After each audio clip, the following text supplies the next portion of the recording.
Shabbat Shalom, my Hebrew Israelite brothers and sisters. So first of all praises to our Elohim and to his holy son, Hamashiach. And I pray that you all are having a great and wonderful Shabbat. As I am, I look forward to this Shabbat every week. Boy, I have no idea, saints. So I want to share an article with you.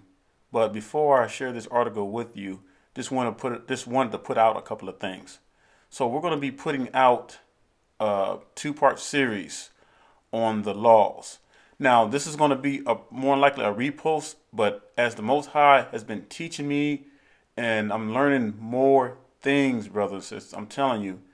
And let me tell you something, this walk, don't think that I know everything. I don't, brothers and sisters. I don't, and I know a lot of you may think that I know a lot of scriptures, but let me tell you something. In my mind, I feel like I don't know anything because we haven't even scratched the surface of the word of the Most High. I mean, the word of the Most High is so infinite. It expands further than the universe. We haven't even scratched the surface, brothers and sisters. That's how powerful the word of the Most High is. And I'm learning from you all. I'm still learning. I know you all learning. Our brothers and sisters are waking up all over the world, learning really fast. So I've just been inspired to put this out, to put out some more lessons on the laws. It's going to be a repost. Because, see, you have some knucklehead Hebrews that are starting to teach that you don't have to keep the laws and you don't have to keep the feast days. And they have no idea the dangers they're putting our people in. So by the grace, and if Yah's willing, I plan to have both. It's going to be a part 1 and part 2 because there's going to be some more scriptures added to those lessons. All right. So I just want to put that out. So hopefully we should have that out before the Feast of Trumpets. That's going to be coming up in September. And I'm looking forward to the Feast of Trumpets that's coming up. So with that being said, Zion, that's kind of what I wanted to put out. So let's go ahead and get to this article. Now, one of my subscribers sent this to me, Daughter of Zion. Now, it's not too often I get to share articles like this because there's so much stuff going on. And we can't even keep up with the times that are going on, all the things that are going on in this world that the heathens are doing to try to destroy us. It's so much. It's like overwhelmingly much. Because when you look at everything around you and you see how the heathens are poisoning the water, the food, the air, the ground, you name it, everything. Everything is so toxic. You see, that's why I truly believe we are living in the last seconds. Because these heathens, they would completely obliterate everything. I mean, everything on the face of the whole earth, to include us, brothers and sisters, if it were not for the hand of the Most High. These people are just totally destructive. That's their nature. They are an empty people, no feeling, no soul, no spirit. There's nothing, just here.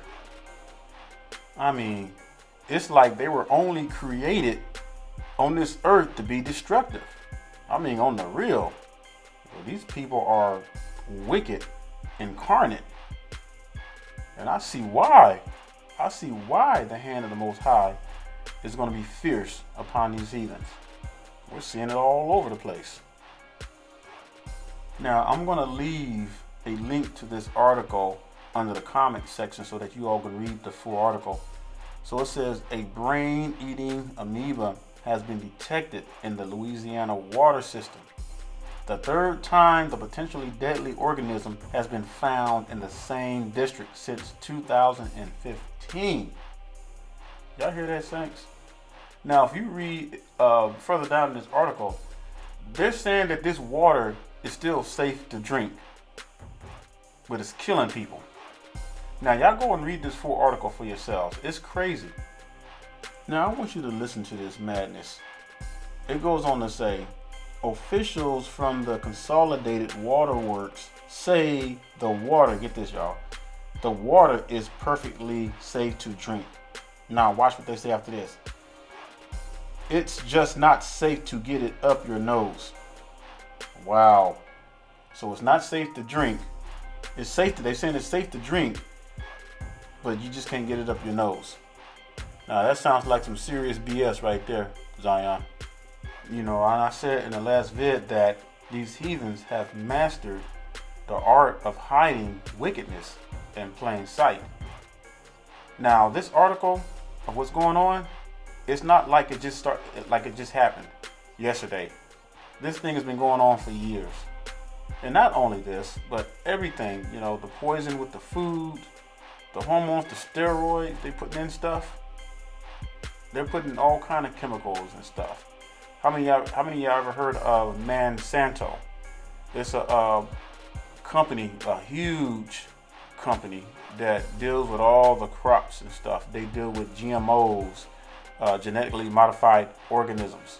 And all that stuff is in the vegetables. And I know a lot of our people talk about going out in the country and growing your own crops and everything, and that's all good. But I'm telling you, the Bible is clear. It says that the world is given into the hands of the wicked. In Job 9:24, the world is given into the hands of the wicked. And they have polluted everything. So some of you might be thinking, well, if everything is poison and if everything is polluted, then what can we eat? What do we do? Well, brothers and sisters, we are in captivity. And the Bible says that we're going to have to eat the defiled bread of the heathens. Let me show that to you. All right, let's go to Ezekiel chapter 4 and verse 13. Let's see what the word of the Most High has to say about all this. All right, it says, and Elohim said, even thus shall the children of Israel, get this, eat their defiled bread among the Gentiles, whether I will drive them. Now I want you to get the significance of this, because it says whether I will drive them. So in other words, everywhere where our people are scattered to the four corners of the earth, everything is polluted and defiled. Now when it says bread, it's just not talking about bread. It's talking about everything we eat and drink is defiled, brothers and sisters. Even the air we breathe is defiled. See, that's how polluted this place is. And that's why I'm telling you, the Most High says that he is going to shorten the time for the elect's sake. But let's get something clear, Zion. Just because the Most High said that he was going to cut the time short for the elect's sake does not mean he's going to come when you want him to. Now, I know some of you Hebrews are really stuck on the 2019, the 400-year prophecy, but I'm going to tell you something. Be very careful about date setting. And let me tell you why, because there was a video I was watching. It was on another page, and this sister made a comment. She was saying that the Most High is going to come back in July, according to some prophecy that she watched on a video that broke down, mathematically calculated how the 400 years was going to be. So she came up with July of 2018. And I was going to reply, but somebody else already replied to her. It says, be careful, because when you set dates like that, they don't come to pass, you're going to be considered as a false prophet. So I'm telling you all, brothers and sisters, don't be setting no dates because you think you know something and you don't. We don't know how all this is going to play out. All right, we don't. You can say you do. You can say you know all you want to. And it's too many of you damn Hebrews who think you know the mind of the Most High. We all don't. None of us knows the mind of the Most High, because the Bible says it. It says, my ways are higher than your ways. Your thoughts are not my thoughts. So y'all need to get out of that mindset, brothers and sisters. That's very dangerous. And that can lead you to be filled with some evil spirits. You know, we're going to have to humble ourselves before the presence of the Most High. Because, see, we were just born on this earth. We're talking about an Elohim who has no beginning or end. Now, you try to mathematically wrap your mind around that. We're talking about something that's bigger than trillions and quadrillions. The Most High has always been here. And you think you, oh feeble us, can know the mind of the Most High? You smoking crack. As a matter of fact, some of our Hebrews and brothers and sisters are smoking so much crack it's coming out their butt cheeks. You need to cut that out, Zion. Stop date setting. That's why I would never set no dates on when the Most High is going to return, because we don't know. And see, some of y'all are going to leave the faith because you're going to get impatient, and you're going to think that the Most High is supposed to come on your terms. And you're going to be disappointed, you're going to be butthurt, and you're going to start crying and whining. But you know what? That's the test. Because the Most High has a way of testing his people. You know, the Most High, the wheats and the tares are growing together, and it's almost harvest time. So things have to play out. All this wickedness have to play out. And when we talk about the wheats and tares, we're just talking about Israel here now. And we're talking about tares within Israel. You know, some people are thinking that the heathens are tares. No, they're not even included in the picture. They're done anyway. This is talking about the tares are talking about the wickedness that's going on in Zion. These false prophets, these leaders, these wannabe camp leaders that want to push lies, these other leaders who are misleading people, having them flee, going over all over the place, leaving them hanging high and dry. You got people who are abusing people. You know, I was listening to the Mr. Hebrew 1 show. It was the Tuesday testimony on Tuesdays, and there was one part on there where he was exposing some wickedness, and that's what I like about Mr. Hebrew 1. You know, he's going to expose that wickedness when people are doing wrong and everything to their people. But anyway, I guess there's a group over in Israel where they were just abusing the girls, and you had girls who were born over there. I forgot the name of the group over there. I mean, she gave her testimony, and it was painful to listen to. So if y'all get a chance, just go look at that one on Testimonial Tuesday, and it's I think it starts around 29 minutes. But it was painful. But see, that's the tares. So the Most High is gathering up his elect, and the tares are among us. That's why you have so many crazy Hebrews that are just doing wickedness, and they don't even fear the Most High. How can you even push a chart and you're telling Europeans they're Israelites? You don't even fear the Most High. That's dangerous. That's sickening. You know, and that's what we're dealing with. And that's why I be so glad when all this stuff just breaks and ends. Because in the new kingdom, we ain't going to have to worry about no poisonous water, no poisonous foods. None of that stuff. We're going to have new bodies. And it's going to be a great and wonderful in that day.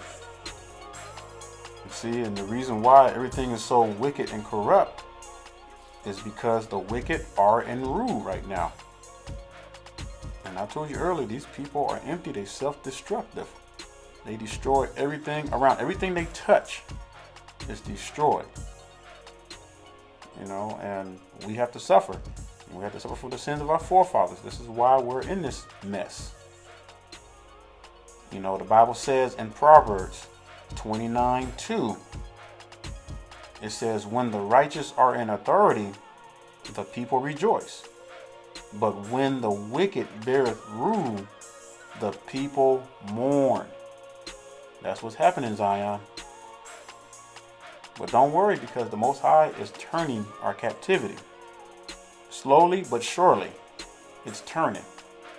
And as these months, these weeks, these days, these months, these years go by, we're going to see it more and more. You know, and like I said earlier, we don't know how much longer we got. We really don't. We have to continue to push forward and occupy until he comes. We have to occupy, brothers and sisters. Occupy means continue, as though if things are going to continue until the Most High comes. But we have to constantly be aware. We have to constantly be vigilant. Be prayed up. Continue praying. We can't let our guards down. You got to keep running. It's not how fast you run. You know, you got some fast runners out there. You got some fast footmen that can keep up with the horsemen. But it's not going to be the person who crosses the finish, the first one. It's going to be those who endure to the end. Because we're going to all get the same salvation, brothers and sisters. We just got to make it. We got to endure. We got to work out our salvation with fear and trembling constantly. And I always make this clear, brothers and sisters. I'm not your elder. I'm not your soldier. I'm not your deacon. I'm not your general. I'm not your bishop. Whatever you want to call it. I am your fellow servant. Because guess what? I got to go through the same things that you're going through. I'm a sinner just like you all are. I have to work out my own salvation with fear and trembling just like you all do. So don't be putting me on no pedestal. Because I'm going to rebuke you. I don't like that stuff. I hate that. Matter of fact, I don't even like attention. So, you know, look around, saints. Look what's going around. This deadly brain-eating parasite that's poisoning the water. You think that just this is only exclusive to Louisiana? Oh, it's happening everywhere. They're just not telling you. It's everywhere. And it's going to get worse. But see, here's the good thing. The Most High is going to protect his people, saints. And I know you're probably worried, like, all out and everything. You're probably like, man, I got to protect myself. Look, there's only so much we can do. All right? We just got to put our trust in Elohim. We got to put our trust in the Most High and pray that he's gonna protect us, in which he will protect us. So there's nothing much more you can do to the food to try to make it more safer. Just have to pray. Continue to eat the clean foods that the Most High gave us authority to eat. Don't be eating anything that's against Leviticus, that it says that we should not eat in Leviticus chapter 11. You know, we don't need to be eating no pork, no filthy foods. And it doesn't hurt to start working out, brothers and sisters. There's nothing wrong with starting an exercise program that would really help your body, you know, because the Most High wants us to be healthy. You know, I'm pretty sure some of you all work out a lot. I know I'm a fitness buff. I do a lot of CrossFit training. So it's something that I enjoy doing. But this stuff is getting real, saints. So this poisoning of the water is just a fraction of what's going on around this world. The wickedness of these heathens. This is the result of their work, of their devilish, evil ways. So just wanted to share this article with you.